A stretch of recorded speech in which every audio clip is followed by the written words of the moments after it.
মাশাআল্লাহ খুব ভালো লাগছে। হ্যাঁ। এসছি আমার দিদি বলল যে হুম। এরকম ব্যাপার ভাগ্নিটাকে রাখতে যাবে। চলো দেখে আসি। হ্যাঁ। এলাম এদিকে এমনি অনেক আগে থেকে যাওয়া আসা হয়। হ্যাঁ। কিন্তু এটা জানতাম না। হ্যাঁ। তারপরে দেখলাম যে এসে খুব শান্তশিষ্ট পরিবেশ একটা। হ্যাঁ। যে এইখান থেকে কেউ এলে তার নিজের একটা ক্যারিয়ার তৈরি হবে। নিজের মানুষের মতো মানুষ তৈরি হবে। এখানে যে বুঝলাম আমি, একটুর মধ্যে যেটা বুঝলাম আমি, যেটা নিজের মানুষের মতো মানুষ তৈরি হবে। সেই জন্য ওকে আমি আমার মন থেকে মনে হচ্ছে যেন ঠিক জায়গায় এনেছি আমরা। সঠিক জায়গায় এনেছি আরকি। বাহ! ভেরি গুড দাদা। আচ্ছা।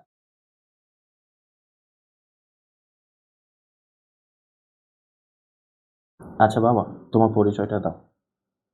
নিজের পরিচয়টা দাও। আমার নাম সাইদ হোসেন। হ্যাঁ, তোমার নাম সাইদ হোসেন। ধ্বজপুর গ্রাম থেকে এসেছি। হ্যাঁ, কি নাম? ধ্বজপুর। ধ্বজপুকুর, আচ্ছা বেশ। ওই গ্রামে কি প্রচুর পুকুর আছে? হ্যাঁ, অনেক পুকুর আছে কয়েকটা। একটা পুকুর? কয়েকটা আছে। আচ্ছা, কিন্তু পুকুরগুলো ভালো নয়, সব ধজা। আচ্ছা বেশ। আচ্ছা বেশ খুব ভালো। বেশ। তো ওটা কোন ডিস্ট্রিক্টের মধ্যে পড়ছে বাবু? নদিয়া ডিস্ট্রিক্টের মধ্যে। বেশ। তো এই যে তুমি আমাদের প্রতিষ্ঠানে তুমি এসেছো, তোমার কেমন লাগছে? খুব সুন্দর লাগছে। আচ্ছা বেশ। তো এই প্রতিষ্ঠানের সম্পর্কে তুমি খোঁজ কোথা থেকে পেলে? আমার নানা। তোমার নানা? আচ্ছা, নানার নামটা কি? ম্যাক্স। Very good. একজন ফেমাস পারসন, নদিয়া ডিস্ট্রিক্টের একজন নামকরা অ্যাডভোকেট। বাহ! তো তোমার নানা কি বলেছে? আমার নানা বলেছিলেন যে আমার মাকে যে এই কোচিংয়ে ভর্তি করান, আমার অনেক জানা পরিচয় লোক আছে। ওই কোচিংয়ে পড়ালে অনেক কিছু শিখবে এমনি এবং জব পেয়ে যাবে। বাহ, ভেরি গুড। তোমার নানা এই কোচিংয়ে অনেকবার এসেছে। হ্যাঁ, তো নানা জানে যে মিশন জব সম্পর্কে পূর্ব অভিজ্ঞতা আছে। তোমার নানার শালাবাবু এখান থেকে জব পেয়েছে, জানো তো এটা? একটা নয় 4খানা জব পেয়েছে একসঙ্গে। বুঝতে পেরেছ? এখন কিসে জব করছে জানো? নেভিতে। বুঝতে পেরেছ? বেশ, খুব ভালো। এই জন্য তোমার নানা তোমাকে এখানে পাঠিয়েছে। বেশ, তাহলে আমাদের প্রতিষ্ঠান তোমার ভালো লেগেছে, খুব ভালো লেগেছে। আচ্ছা, তুমি এবার কি হতে চাও বাবা সেটা বলো। আর্মি হতে, ইন্ডিয়ান আর্মি।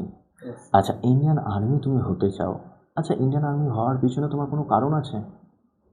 ছোট থেকে দেখছি সবকিছু চোখের সামনে, যে ইন্ডিয়ান আর্মি যে অনেক কিছু প্রতিষ্ঠান আছে, যে সবকিছু প্র্যাকটিস মাঠে ঘাটে সব জায়গায় প্র্যাকটিস করার জন্য। আচ্ছা, ওটা আমার স্পেশালি পছন্দ অনেক। আচ্ছা, তুমি ছোট থেকে নিজেকে তৈরি করছো যে আমাকে ইন্ডিয়ান আর্মি হতে হবে, এবং ইন্ডিয়ান আর্মি তুমি ফ্যান। গুড। তুমি নিজে দেখেছো, আমি যতটুকু লক্ষ্য করি যে আজকালকার ছেলেমেয়েরা তাদেরকে মোটিভেশন কোনো একটা জায়গায় যখন নিয়ে যায়, গার্জেনরা মোটিভেশন দেয় যে বাবা তোকে এটা হতে হবে। মানে ছোটোবেলায় আমরা তাদেরকে জানাই যে মা তোমাকে ডাক্তার হতে হবে বা ইঞ্জিনিয়ার হতে হবে, বাবা তোমাকে আইএস হতে হবে বা ইন্ডিয়ান আর্মি হতে হবে বা WP হতে হবে। এরকম কেউ ইন্সপিরেশন আছে তোমার লাইফে?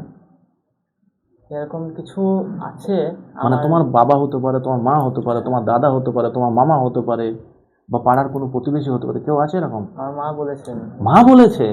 বলেছে ইন্ডিয়ান আর্মি হতে হবে। Very good. তাহলে মায়ের স্বপ্ন পূরণ করতে হবে তোমাকে। Very good. বেশ। বা এমনি বাড়িতে কোনো পড়াশোনা করেছো এর আগে কোনোদিন আর্মি পরীক্ষা দিয়েছো তুমি? First time. বাহ, ভেরি গুড লাগছে আমাদের। আচ্ছা, খুব সুন্দর পরিবেশ আপনাদের। আপনাদের বোঝানো, ছেলেদেরকে যে বোঝানোর এই ক্যাপাসিটিটা সব কিছুই ভালো লাগছে।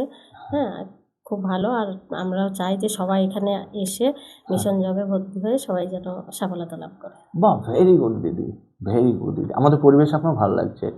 কিন্তু ছেলে একটা কথা বলেছে, আমার শুনে খুব ভালো লাগলো দিদি। ও ইন্ডিয়ান আর্মি হতে চাই মায়ের স্বপ্নের জন্য। মা চাই যে আমার ছেলে দেশের জন্য ইন্ডিয়ান আর্মি হোক। খুব ভালো লাগলো। আপনি যে ছেলেকে এরকমভাবে তৈরি করছেন, মায়ের আশীর্বাদ বা মায়ের যদি প্রেরণা থাকে না, যে কোনো সন্তান যদি মানুষ হয়ে যায়। তাই আপনাকে যে এতটা মনে রাখে মায়ের স্বপ্ন পূরণ করতে, ও তো হবেই, একদম হবে। আশীর্বাদ করবেন আমাদেরকে, মাঝে মধ্যে খোঁজ খবর রাখবেন, নিশ্চয়ই হবে। আমি মাশাআল্লাহ খুব ভালো লাগছে।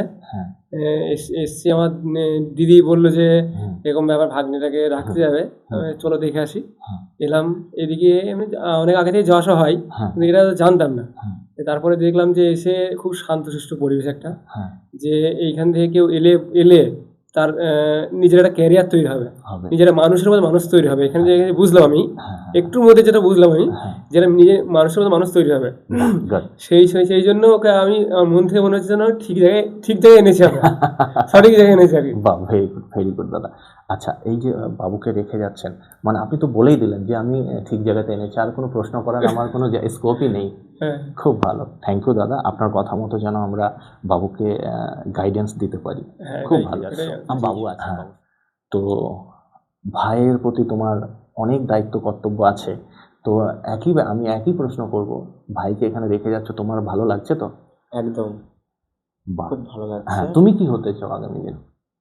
আগামী দিন কলেজ গ্র্যাজুয়েশন কমপ্লিট করি, তারপরে মাস্টারি জবের জন্য অ্যাপ্লাই করব। তুমি টিচার হতে চাও? বাহ, ভেরি গুড। দাদা হবে টিচার আর ভাই হবে দেশের রক্ষক, দেশকে নিরাপত্তা দেবে, জনগণকে নিরাপত্তা দেবে। খুব ভালো, খুব ভালো।